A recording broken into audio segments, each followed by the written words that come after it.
Okay guys, cuba teka abang sini di mana? Masih di Pulau Mataking. Tourist Resort. So, bila anda sampai, turun dari jeti, anda akan masuk ke sini.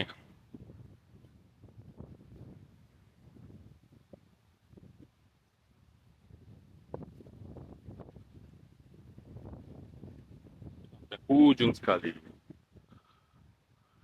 Hai. Ini dia punya receptions.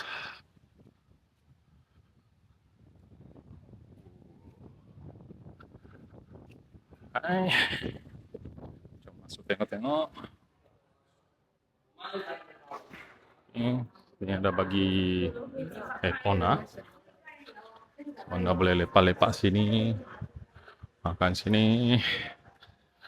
Naik pergi atas. Sebelum ni abang sini pernah cover juga ni. Doris Resort Mataking.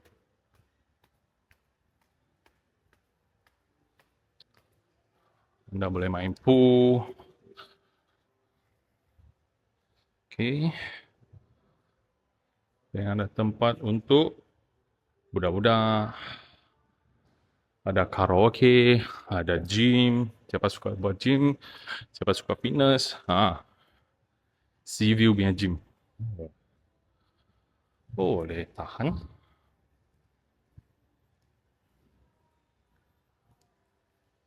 Spesial sini, mereka ada karaoke room di dalam.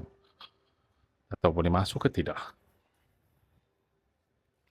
Ini. Okay, sini ada main-main playground.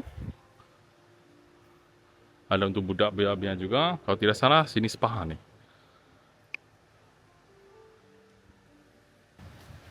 Wah.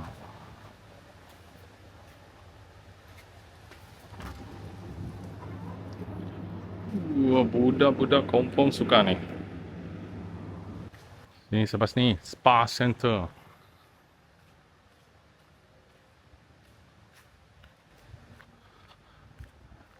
So di sini landed punya villa. Jom kami pergi belakang, ada dia punya restaurants dan juga water villa. Sekarang peak season peak season banyak guest. Sedulu Sempona sangat pack. Right, kami sudah sampai.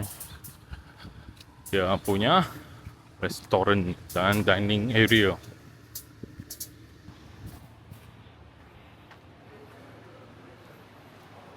Dan sangat luas.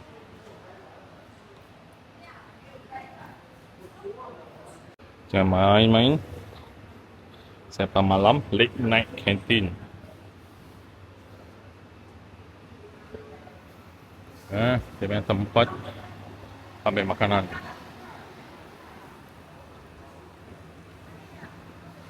Banyak laut guys. Banyak.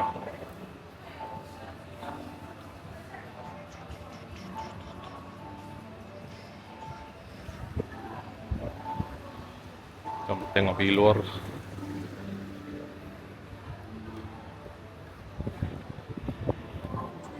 Okay.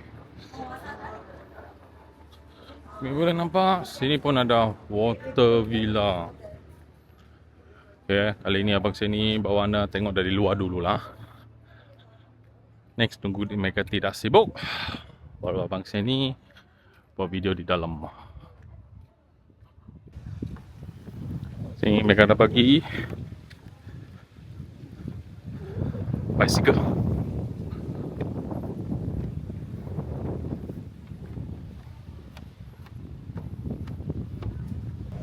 Yo yo yo, jom follow, like, komen dan share Abang Sani. Teruskan usaha, jangan pernah berhenti.